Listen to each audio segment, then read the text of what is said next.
Probably last game of the season, Doncaster lifting the cup, the league trophy. Woo! Did that, you know, just... No, question's done. Got difficulties here, Anthony? Oh, we've got Nigel. Give Nigel a round.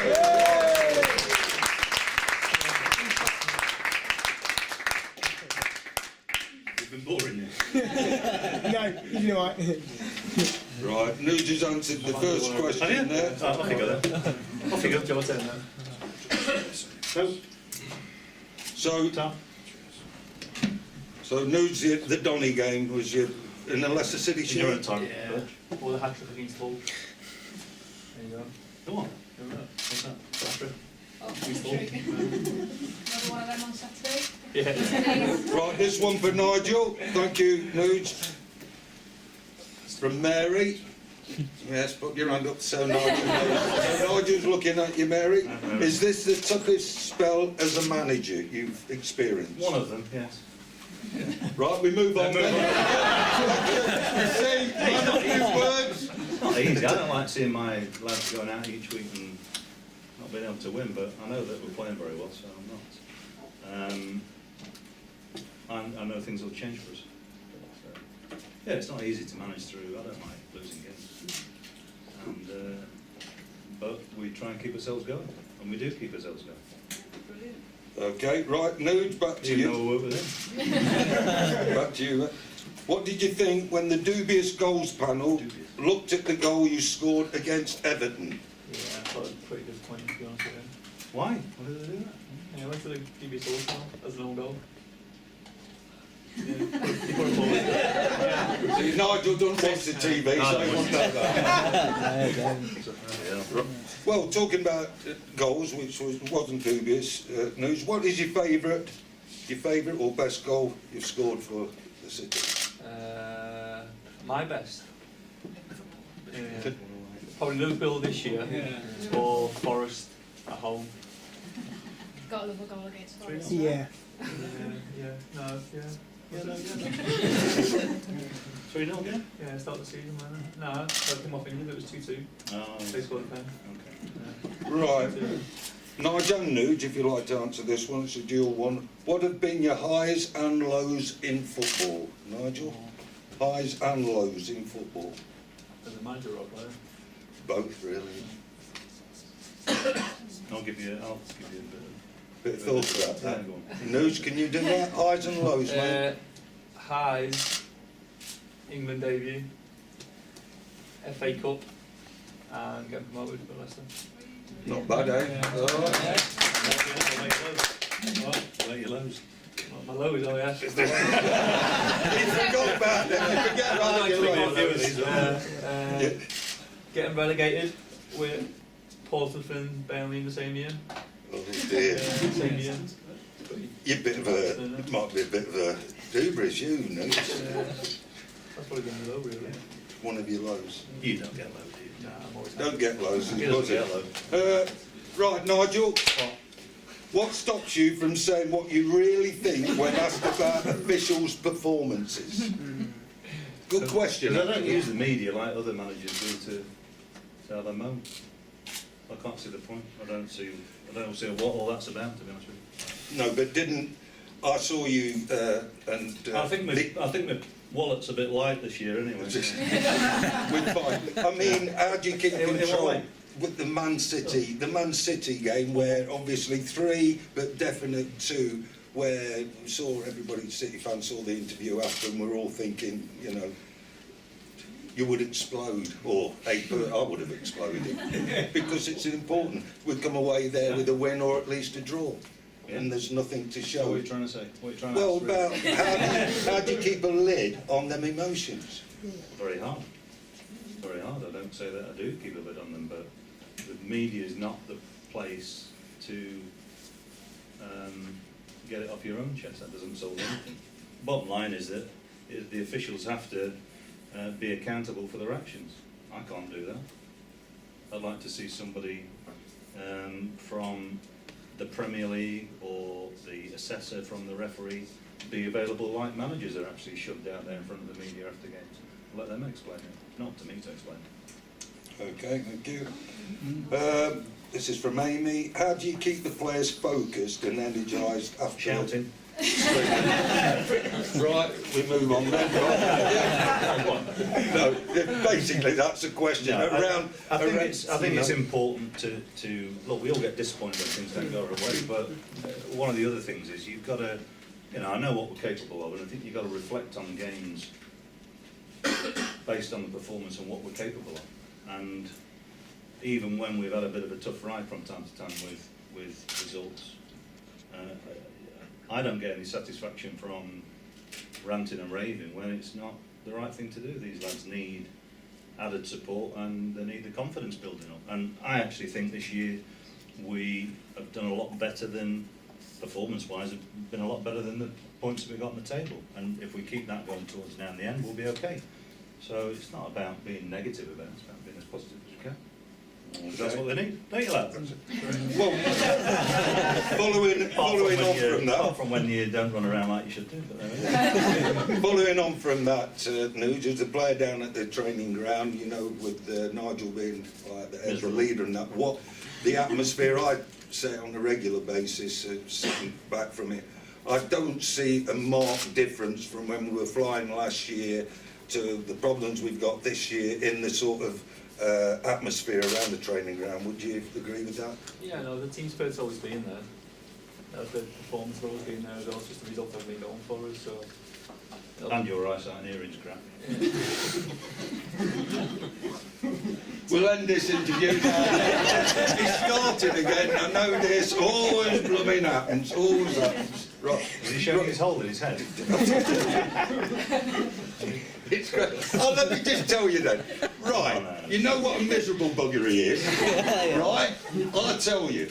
A few weeks ago, I had a doobrage. No, look. I had what do you call it, a dodgy mould there, right? You see it, right? So it was hooked out, and unfortunately there was a big space in the skull there.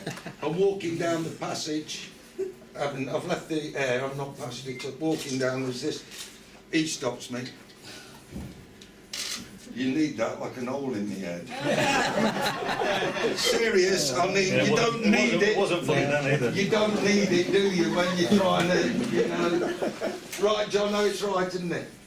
And once, this is sorry about this. In your own time. No, sorry about this. No, I'm just trying to enlighten you into the life of Nigel Pearson. What's behind the scenes? I was in the office a few years ago. I think it was your first stint, wasn't it, before you got removed? Or the third one. Before you got removed. Well, third stint. Yeah, you're on that. Shaky comes in. Nigel wants to see you. In that tone, like angry.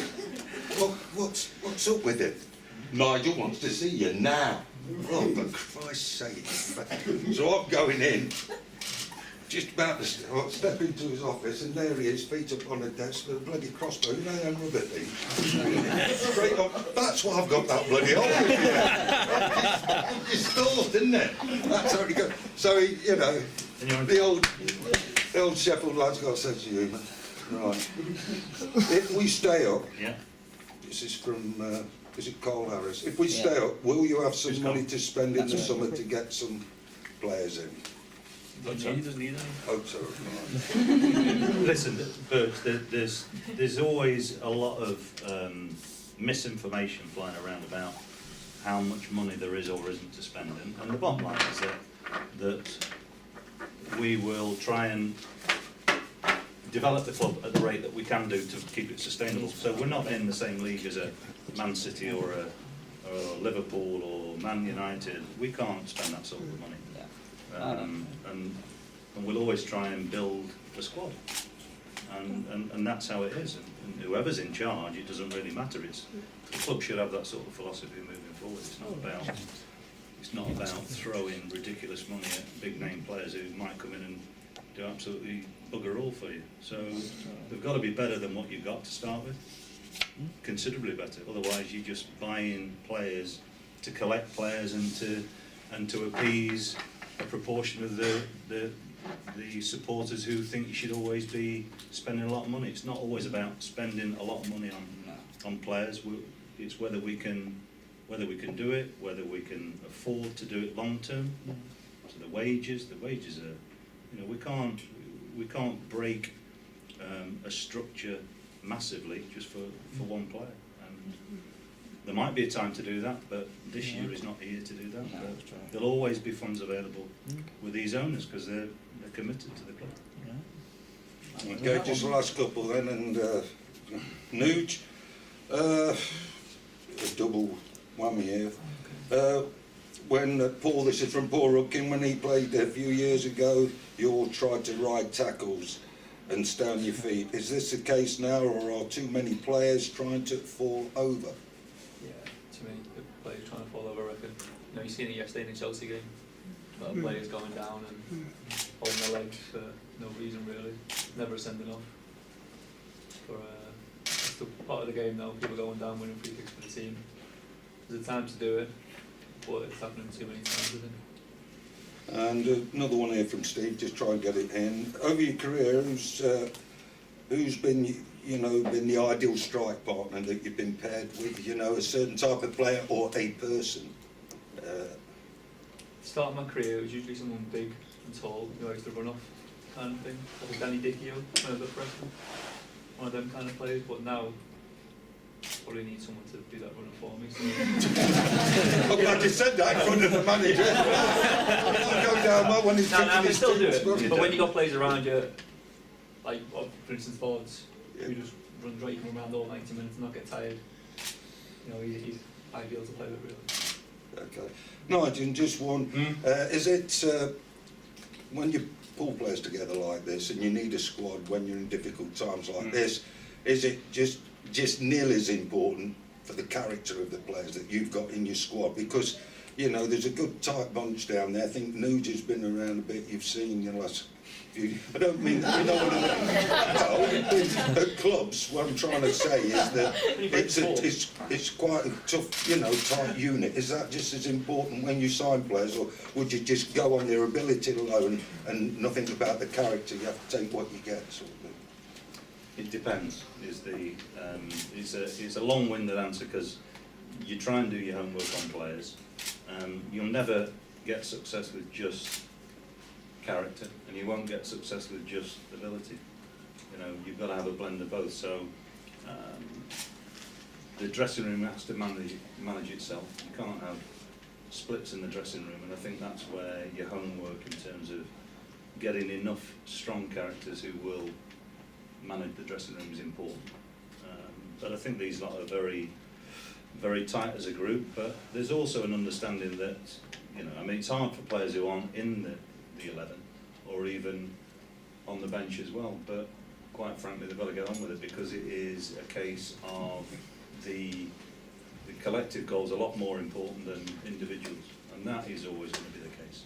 So it's all right when you're in the side and doing well, and but it tests the resolve of the players, but ultimately they do support each other very well. But you've got to have a balance of both. You can't just say they're good lads, they've got to be good enough players as well. Okay. Right, before we wrap up, has anybody got a question for Nigel? Yes, Or, I've got one here. Yes. Sorry for it being a bit late. Fitness is key to match winning. How do you instill in players the need to shut down the opposition to give them no time to make crucial passes? Well, it depends on who you're playing. Technical ability in the Premier League is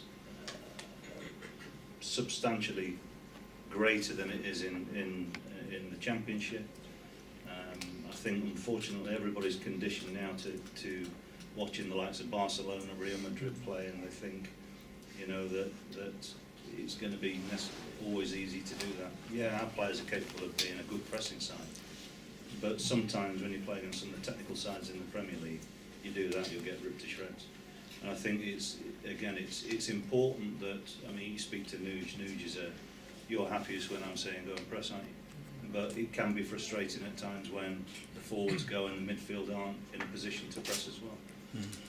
They're going to score goals in the box, generally speaking. So there is a time for it.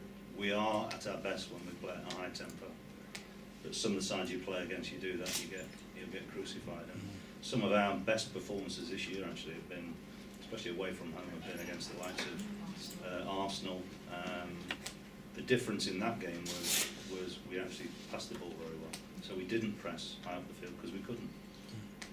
But what we did do is we kept the ball very well and created probably the best chances of the game. So pressing's all right, and physical. You see, one of the other big things about the Premier League is the concentration levels, because you spend more time without the ball.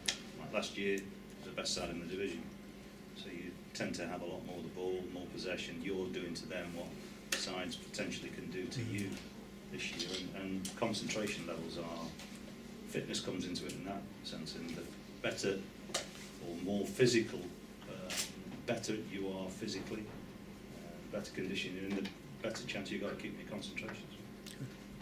Okay, anybody else before we close? So, just like to thank Nugent and Nigel for coming along, and hope you've enjoyed your Barclays Day with us. Is that all right, Mary? That's fantastic. I'd just like to thank What's his name? Yeah, Nigel. Yeah. We don't remember our own very often.